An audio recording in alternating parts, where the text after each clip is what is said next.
Alrighty, what is okay? Okay, no.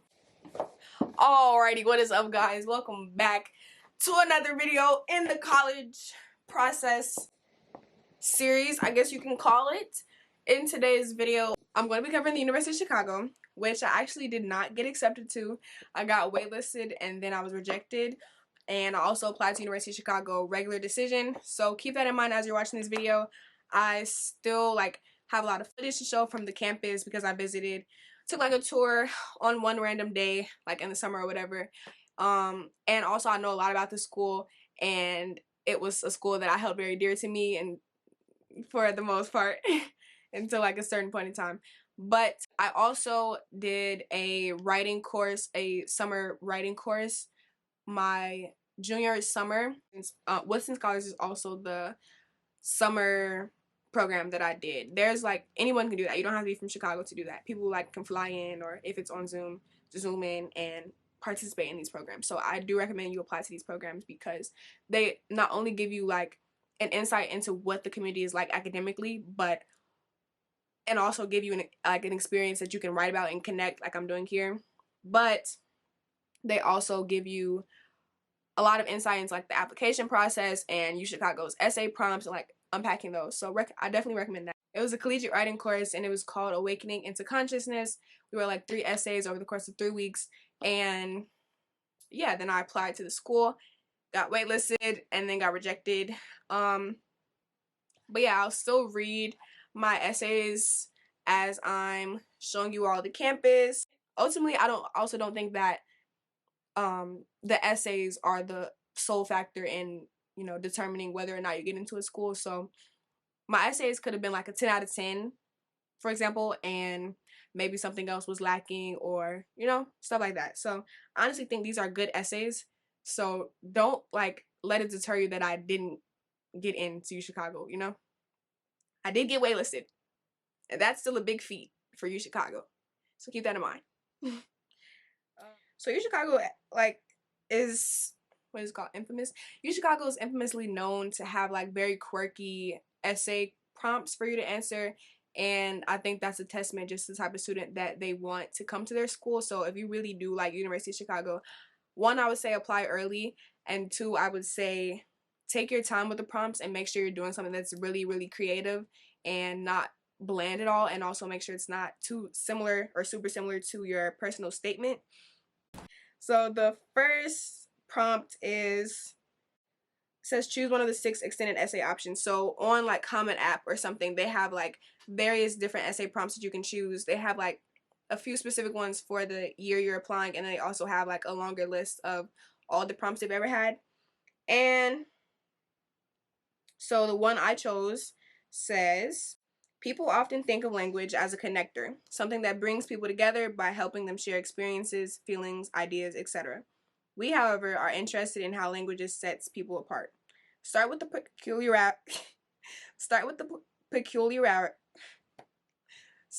peculiarities of your own personal language, the voice you use when speaking most intimately to yourself, the vocabulary that spills out when you're startled, or special phrases and gestures that no one else seems to use or even understand.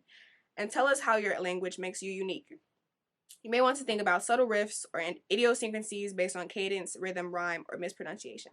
And I chose that specific essay prompt because I do love words a lot. I wrote my personal statement about words, and I love language. I love Spanish.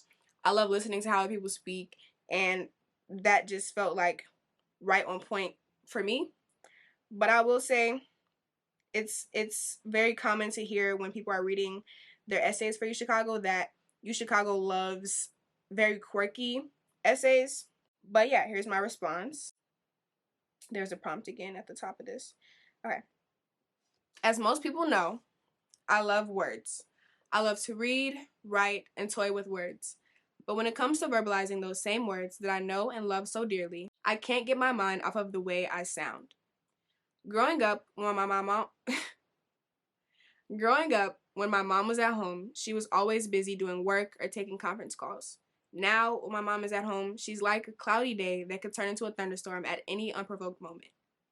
So I learned to be silent and nearly undetectable at home in order to avoid any rain on my parade. To this day, I remain relatively silent at home, regardless of if my mom is or is not around. The language I have developed with myself here has become a silent one, but this inaudible language is the one I'm most fluent in.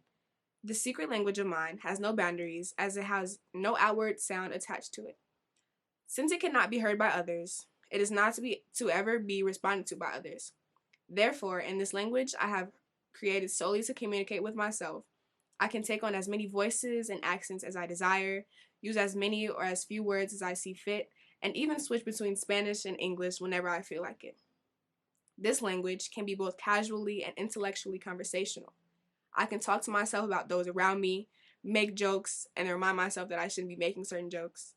Or I can ask myself questions about the purpose of life, the patterns of the universe, and the daily obstacles I encounter on my self journey. In my language, I'm not limited to what I can discuss or how, because I will always understand what I hope to convey, and I will always have the power to respond to myself better than anyone else. This element of sound, which others can hear, then invites others to respond.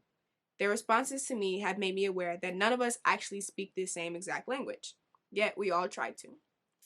Living a predominantly black life for the first 14 years of my existence never challenged me to articulate things in any particular way. The people I was constantly surrounded with just understood how I spoke to them because I had already mastered their general language, referred to as African American Vernacular English.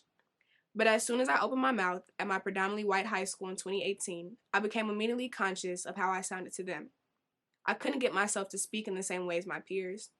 Their developed vocabulary, their intonation, and their constant use of the word like was so foreign to me that I felt like I was learning a new language. It seemed like every time I said anything, their response to me was wait, what? Or what do you mean by that? I just couldn't figure out what was so flawed or confusing in the way I was speaking, but I knew that the language between my classmates and teachers in this white environment was so crucial to their perceptions of me. Till I mastered this new language, people wouldn't understand my identity, and I too would become confused about what I was trying to express. Then I realized that while I so desperately needed to sound like them, they just wanted to sound as cool as me. But we all knew that their implementation of the word be before verbs, for example, he be talking a lot in class, would not affect the way anyone would ever perceive them. While clothing, social media presence, and other outward expressions of ourselves play a role in how we're perceived, I know that the way I arrange and compose my words plays the biggest role in how everyone perceives me. Through an intentional focus on the development of an audible language for other people, I've been able to establish a slightly different language for each person that I encounter. This ability to practically create a different language with every person I ever talk to has proven to be an expression of my commitment to understanding other people. In order to create unique languages based on the individual that I'm talking to, I must first get a sense of who exactly I'm talking to. By listening intently to the physical and verbal languages other people choose to use with me, I found a way to connect with everyone I meet. Of course, it takes time to perfect a language, but my methodology has proven to be quite effective. Ultimately, by seeking to find ways for other people to understand me as accurately and as honestly as possible, I've been able to offer them that same degree of human relation. Although I'm still fine-tuning the sound and working on breath control, I can say that I've become more comfortable with translating my silent language into a new, audible language that everyone can comprehend. Maybe through dedication to expressing our true identities and a commitment to fully understanding those around us, we really can speak the same language after all. Okay, now, I know, I say what I say. I say, oh, not a good essay. It's not quirky and da da da. This is a great essay, honestly. It flows like sometimes I struggle with like the structure of essays, but the topic sentences flow pretty well and they make clear like what I'm going to be talking about in each paragraph, and there's like connections but like from other things I said earlier in the essay, throughout the essay, and honestly that's a good essay. The second prompt is basically the Why UChicago essay, and it says let me get some water. That was a great essay. Like, I actually love that essay. So yeah.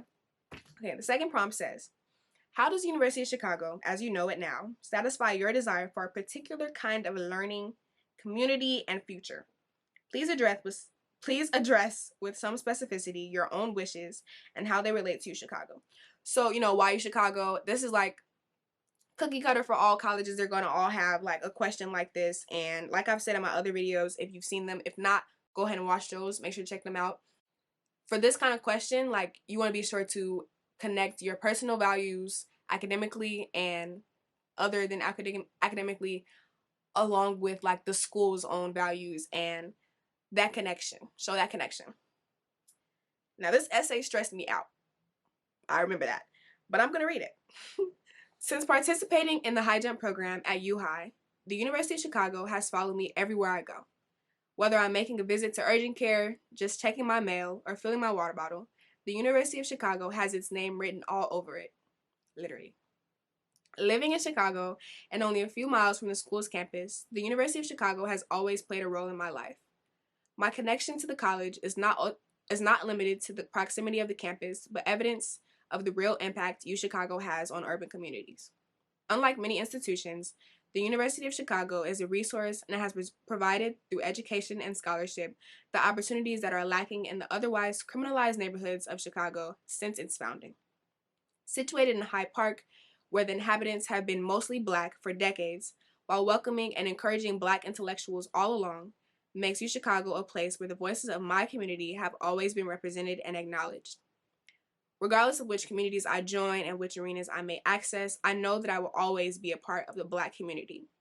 Therefore, my ability to share my story, impact the people I interact with, and inspire those who are watching me will open doors for other Black people to walk in their truths as well.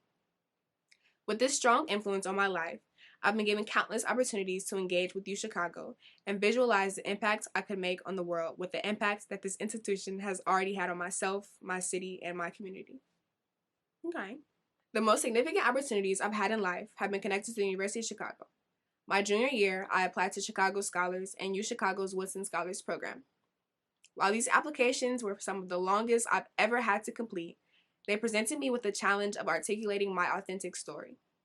During my Chicago Scholars interview recording, in which I discussed my future goals to attend UChicago, I began to struggle with my recording. I was frustrated and nervous that if I didn't get the recording right, I would blow my chances of acceptance into Chicago Scholars. But as I sat there on the verge of tears, I decided I'd check my email to get my mind off of the interview for a moment. Well, I actually cried anyway, because I just found out that I'd been accepted into the Woodson Scholars program, which is UChicago's program.